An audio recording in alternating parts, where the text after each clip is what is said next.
C'était plus qu'un match de foot, c'était un moment de folie. On sentait qu'il y avait une sorte de communion entre le public, entre nous. On s'était dit, tout est possible si on y croit. Et les joueurs, je pense qu'ils y ont cru. C'est comme si aujourd'hui, Bordeaux battait le Barça. Ça serait juste unique, mais c'était la même chose. Le Milan, c'était ça à l'époque. On n'a pas gagné la Coupe de l'UEFA, mais ils se souviennent de ce match-là, comme si c'était une finale qu'on avait gagnée. On a gagné la meilleure équipe du monde.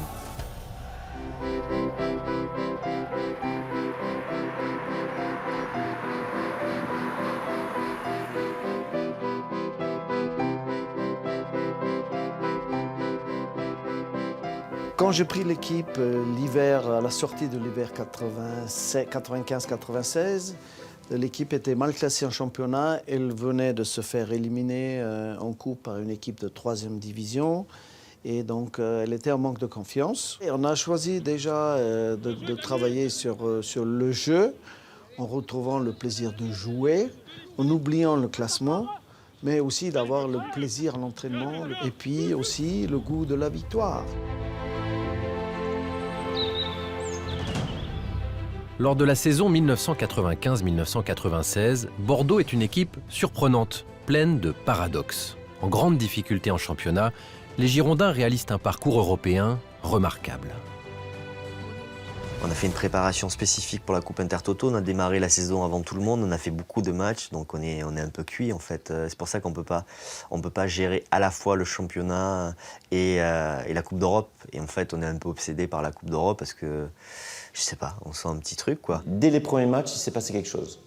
On a senti qu'il y avait l'équipe qui était mobilisée dans cette compétition-là qui allait nous permettre de jouer la Coupe d'Europe. Et on a pris les matchs et la confiance était là, les bons résultats s'enchaînaient, les performances s'enchaînaient. Et on a commencé à croire un peu à cette histoire-là. On a commencé à se dire que ça serait génial d'aller le plus loin possible. Et puis on se retrouve en quart de finale contre le Milan AC. Alors bon, voilà, juste la meilleure équipe du monde. C'était la meilleure équipe du monde à l'époque. Hein. Il y avait Baresi en défense centrale, je crois qu'il y avait Maldini arrière gauche, il y avait Weah en attaque. Enfin, j'ai pas tout la liste, mais si tu prends la liste, l'équipe, elle est incroyable.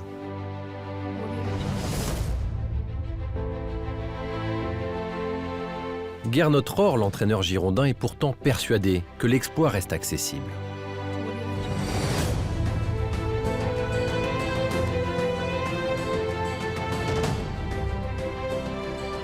Il y avait dans cette équipe quand même une âme, petit à petit. On a vu déjà les qualités d'un Lizarazu, la technique d'un Dugarry, la force de frappe, la créativité d'un Zidane. On sentait qu'il y avait quand même une osmose entre eux. Il y avait une équipe. C'était vraiment des gars qui sortaient ensemble, qui se voyaient en dehors du match. Vous voyez, ils essayaient de vraiment, comment dirais-je, de retraduire sur le terrain l'amitié qu'ils avaient en dehors. On l'a retrouvée sur le terrain, quoi. Mais pas de miracle. Au match aller à San Siro, de courageux Bordelais s'inclinent logiquement face à meilleur qu'eux. On a perdu 2-0, on n'a pas tenu la comparaison du tout en plus au match aller. Honnêtement, c'était un costume trop grand pour nous de jouer contre le Milan AC à San Siro. Et surtout, je pense que ce qui nous a marqué, c'est un peu l'attitude des Milanais. Après le match, ils étaient très, très hautains, très, très fiers de leur performance. Et je pense que quand le match aller s'est fini, ils se sont dit bon, ça va être une formalité quand on va venir à Bordeaux, quoi. Pour la préparation du match retour, Gernot Rohr emmène ses joueurs loin de toute pression sur le bassin d'Arcachon. On partait au Cap Ferré, aller manger des huîtres, aller se balader sur la plage. On faisait des trucs. Tu vois, aujourd'hui, tu regarderais ça, tu vois, c'était un peu rugbyman, quoi. Tu vois, prendre du plaisir ensemble. Il y avait un super état d'esprit, tu vois. Il y a quelque chose entre nous, une amitié, et puis voilà. Et puis, je te dis, les frissons qui montent au fil des jours. Pour aller trouver une perle dans une huître, ce qui était un bon signe. Donc on a eu quand même quelques signes très favorables qui m'ont fait penser qu'on pouvait créer l'exploit. Statistiquement, cette défaite à l'extérieur lors du match aller ne laisse quasiment aucune chance aux Girondins. Mais les Bordelais, joueurs et supporters, croient encore à l'exploit. Et pour la réception des Italiens, le 19 mars 1996, Bordeaux retrouve la fièvre des campagnes européennes de légende qui ont marqué l'histoire du club dans les années 80. On quitte l'hôtel, déjà on voit plein de monde dans les rues. On dit putain, incroyable. Et les gens nous applaudissaient, tapaient dans le bus, et on voit ça. On arrive au stade et quand on va reconnaître le terrain, presque 2 heures avant, il y a déjà le stade qui est quasi plein. Il y a une ambiance. Moi, ça faisait quand même 7 ans que j'étais là, j'avais jamais vu ça. J'ai jamais vu une ambiance comme ça à l'Escure. C'était électrique. C'était électrique. Le public était en transe plus d'1 heure avant le match. Ça chantait de partout. On a pleuré carrément. On pleurait.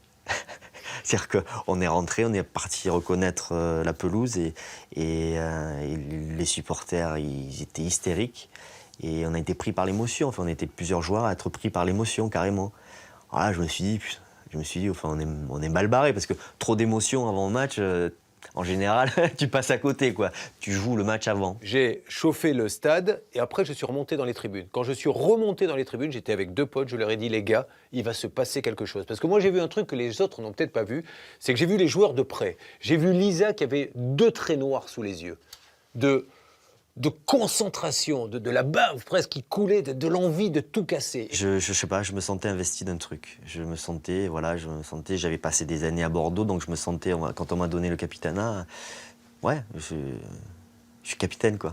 Et je me comportais comme tel, j'étais un peu ambiance rugby, quoi. Ouais, j'étais un peu ambiance rugby. Tu vois, j'étais limite de dire aux gars, bon, on se met des gifles avant le match, on se frotte les oreilles, on se fait une petite mêlée, tu vois, j'étais un peu dans ce mood-là, quoi. Et je voyais des Bordelais s'échauffer de manière militaire, vraiment, pas comme d'habitude où ça court un peu dans tous les sens. Là, vraiment, on aurait dit un entraînement militaire. Et de l'autre côté, puisque je les avais juste à mes côtés, je vois un De Sailly, chaussettes baissées, je vois des Italiens se taper sur l'épaule, rigoler.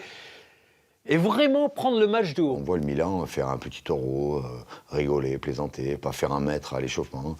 Et là, je me souviens que Lisa s'est retournée vers tout le monde en disant « mais ils nous prennent pour des cons, quoi. Vraiment pour des bidons ». Quelque part, on se sent un peu aussi vexé qu'ils nous prennent à la légère comme ça. Et là, ils nous chambrent, ils se foutent de nous. Là, on va leur montrer au moins qu'on montre quelque chose de positif. Et puis après, il se passera ce qui se passera, mais au moins qu'on leur rentre un peu dedans, quoi.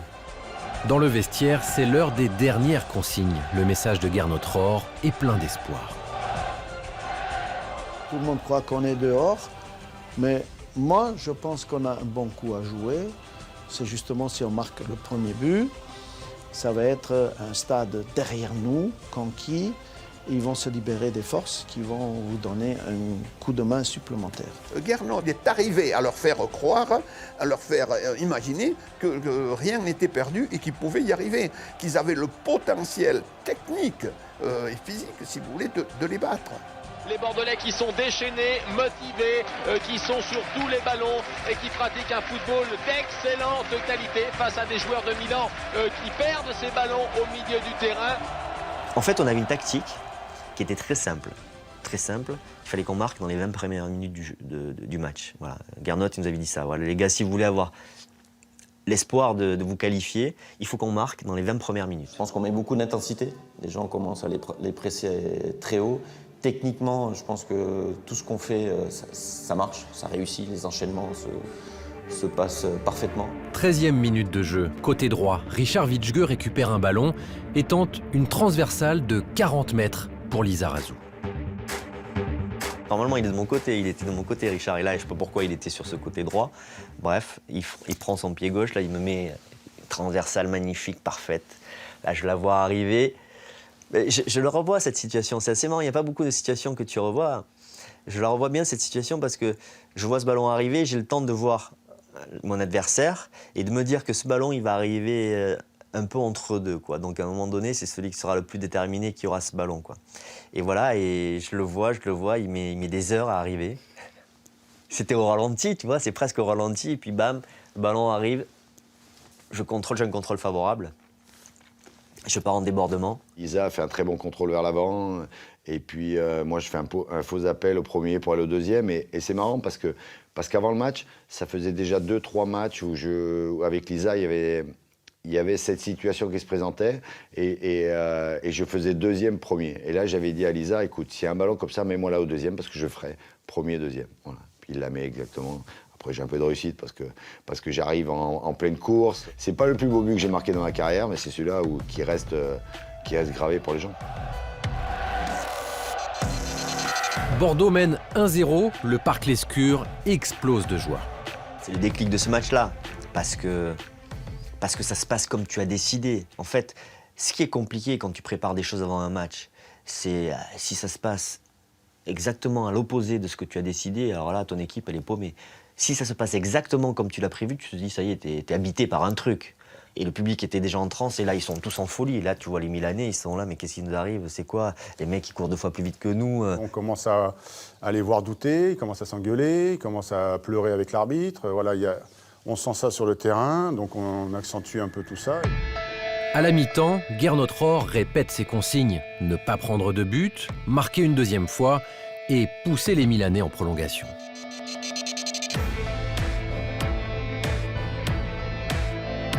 On est en pleine confiance, on doute de rien. Et je crois qu'ils ont une occasion, que Gaëtan sauve une grosse occasion sur Weah. Voilà, on s'est dit, voilà, c'est aujourd'hui. Après l'heure de jeu, coup franc pour Bordeaux, côté gauche. C'est Zinedine Zidane qui le tire. La frappe est déviée par le dos de l'arbitre. Christophe Dugarry inscrit le deuxième but.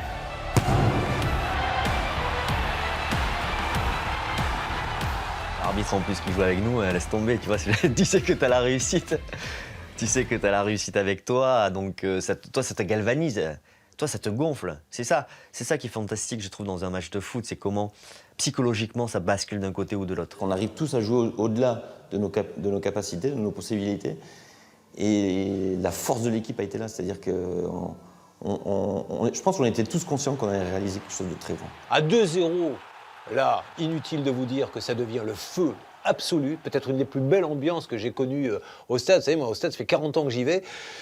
À 2-0, je crois qu'ils ne peuvent plus rien. Honnêtement, ça pousse tellement, ils sont tellement déchaînés. Et puis surtout, les joueurs se mettent à y croire. Et ils se disent, mais nom d'un chien, ils sont prenables. Ça y est, on y va, on va les écraser. Le feu dans les tribunes, mais sur le terrain, les Girondins, eux, savent qu'ils ne sont pas encore à l'abri. S'ils marquent, tout est terminé. Donc tu peux passer de l'euphorie, de la folie à retour à la case départ. Et là, il y a eu un petit moment, tu vois, on savait qu'il fallait marquer le 3e, mais on savait surtout qu'il ne fallait pas prendre ce but-là. Donc un petit moment de flottement. Et puis la libération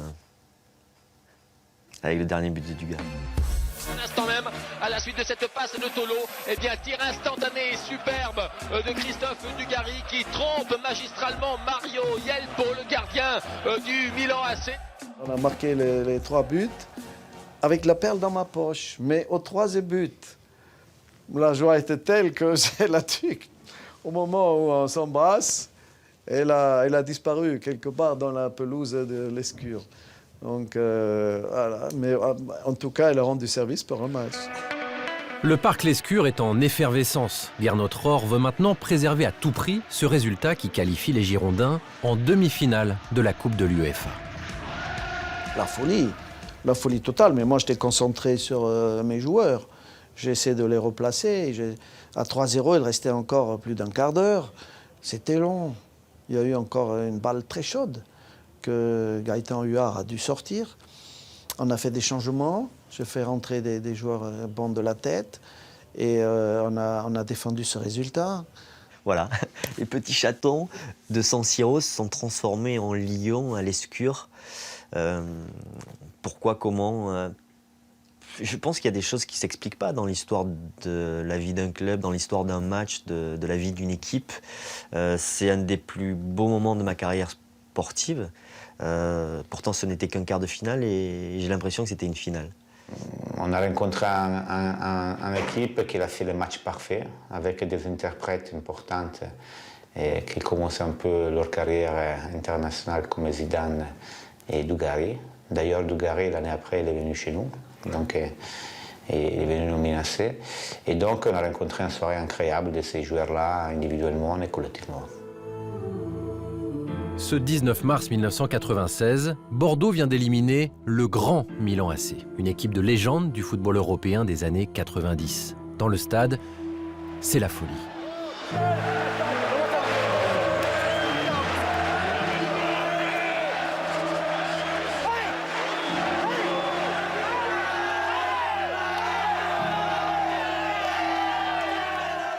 Voilà, moi j'avais les larmes aux yeux, on s'embrasse tous comme ça, on se tape dans les mains. Il y a une communion, une fusion, mais j'avais plus de voix, c'était un moment de bonheur extraordinaire. Ah ouais, on est champion de l'univers. Allez, on a gagné la Coupe du Monde. Mais je te dis, ce match-là, pour moi, on a gagné la Coupe d'Europe, ce match-là. Et le président Afflelou, comme beaucoup de gens, au fond, n'y croyait pas trop, tellement. Et il a dit, si vraiment vous le faites quand même, je vais vous tripler la prime. Bon, donc en pensant qu'il n'avait pas à mettre la main à la poche. Hein. Mais il a dû forcément mettre la main à la poche, ce qui m'a permis à moi personnellement d'avoir une prime exceptionnelle et d'acheter l'hôtel des Pins au Cap Ferret. Les joueurs, eux, dépenseront une partie de la somme dans la nuit bordelaise. Il faut savourer des moments comme ça. Ça va tellement vite qu'on sait que voilà, 3-4 jours après, c'est fini. Il faut passer à autre chose. Donc oui, on fait la fête. Et on savoure. On a fait de belles fêtes, là. Non, là, on avait fait vraiment une belle fête. On finit dans une boîte de nuit à Bordeaux, c'est merveilleux, quoi. On s'embrasse sur la bouche, quoi. On n'est pas très clair le lendemain matin à l'entraînement. Cette victoire contre Milan constitue encore aujourd'hui l'un des plus grands exploits des Girondins de Bordeaux et surtout le plus riche en émotions. Une épopée qui se poursuivra jusqu'en finale. On a perdu la finale de la Coupe de l'UEFA contre le Bayern de Munich. Mais il y a parfois des matchs qui ne sont pas des finales gagnées, qui restent dans nos têtes à vie. Et je pense que pour les supporters des Girondins, je pense que pour les joueurs qui ont participé à ce match-là, ce quart de finale contre le Milan AC, c'est un des plus grands moments de notre carrière, tous réunis.